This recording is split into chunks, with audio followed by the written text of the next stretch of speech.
Okay, so now we've done all of our calculations and it's time to put together our ANOVA summary table. Now remember, when we're coming up with the source, we're looking at all of the different effects that we were calculating through the problem. If you're confused as to what to put for the source, just go back to either your sums of squares or your degrees of freedom and look at the labels. What sums of squares and what degrees of freedom did we calculate? And those are your sources. All right, so in this problem, we have A, B, A times B, S over AB, and T. Now in the factorial ANOVA, because there's so much going on, I think that you definitely want to label with more information those 5 rows. So remember, in this problem, A was alcohol, B was gender, A times B was the interaction, S over AB was error, and T was the total. All right, so now all we're going to do is fill in the numbers that we calculated. All right, so for our sums of squares, we had 12, 0, 12, 6, and 30. For our degrees of freedom, we had 1, 1, 1, 8, and 11. For our mean squares, we had 12, 0, 12, and 0.75. And for our F ratios, we had 16, 0, and 16. All right, so you'll notice that I put a little bit, let me fix this number here. You'll notice that I put a little bit of room at the end of this ANOVA summary table. It's because I like, with the factorial ANOVA, to add a couple of columns. Because we calculated 3 F ratios, we're going to be looking up 3 critical Fs, we're going to be making 3 decisions, and we're going to be drawing 3 conclusions. So for me, it's just easier to put it all in the same table because I'm going to do them one at a time. So the first column I'm going to add is the critical F. The next column I'm going to add is decision. And for decision, this is reject or fail to reject. All right, so reject or fail. And I messed up that ink there. And then the last column is the conclusion. All right, so for the critical F, we have 3 different effects. We have 3 different critical Fs. The way that we look up the critical Fs is exactly the same as it's been for every ANOVA we've done. We need to look up degrees of freedom on that same chart we've been using. Remember the rule. We've got 5 different degrees of freedom here. So which degrees of freedom do you choose? What you have to do is go back to the F ratio and look at what's on the top and what's on the bottom. All right, so for our first F ratio, F of A, in that formula, the numerator was A and the denominator was S over AB. So the critical F for this first one is 1 and 8. The degrees of freedom are 1 and 8, which gives us, I believe, a critical F of 5.32. Now going to the next one, gender. What was on the numerator of the F ratio was B, and the denominator was S over AB. So in looking at the critical F for B, we are also using 1 and 8. So it's also 5.32.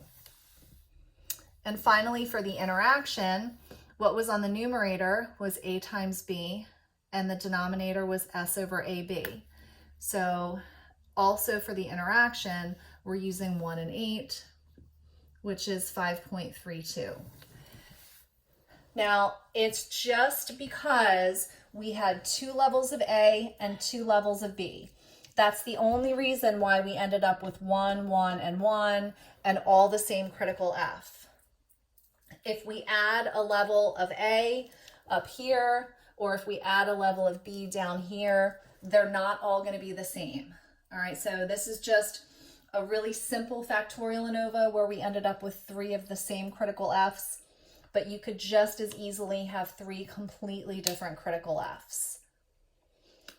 All right, so in order to evaluate our critical Fs, we can certainly, or to evaluate our F ratios, we can certainly draw our chart. So here's our critical F of 5.32. If you're getting good at doing this in your head without using the chart, you know that if your observed is greater than your critical, you reject. If you're still not quite there yet, don't worry, use the chart and plug in your observed Fs on this chart. All right, so in this case, our F of A and our F of A times B is over here. The number is 16. And our F of B is all the way over here. This number is 0. All right, so in terms of A, the observed is greater than the critical, so we are going to reject. For B, the observed is not greater than the critical, so we fail to reject. And in terms of the interaction, the observed is bigger, so we reject.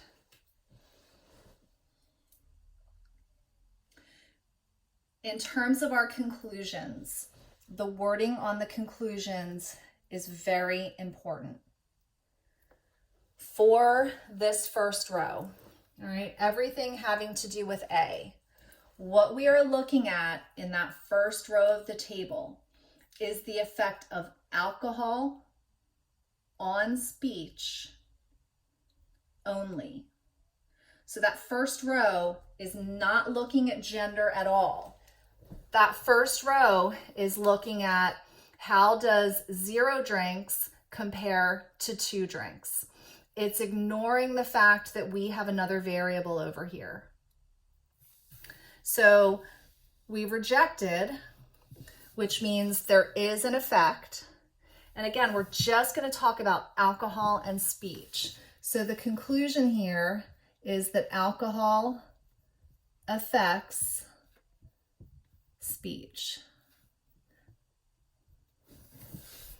Sorry, that's super messy. It's alcohol affects speech. Let me try to pull this out and rewrite that because I know that's really hard to read.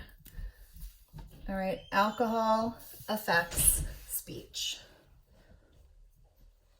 That next row, gender, is simply looking at the effect of gender, males versus females, on speech. It's ignoring the fact that we have alcohol involved, and it's simply looking at males versus females. We failed to reject, which means there's no effect. So the conclusion in this case is gender does not affect speech. All right, so notice for those first 2 rows, for alcohol, I only talked about alcohol. I did not talk about gender. For gender, I only talked about gender. I did not talk about alcohol. This is very important. All right, for the interaction, the wording on the interaction is a little more complicated. So for the conclusion, it's sufficient to say there is or there is not an interaction. Just like always, if you reject, it means there's something going on. So in this case, we rejected, which means there is an interaction.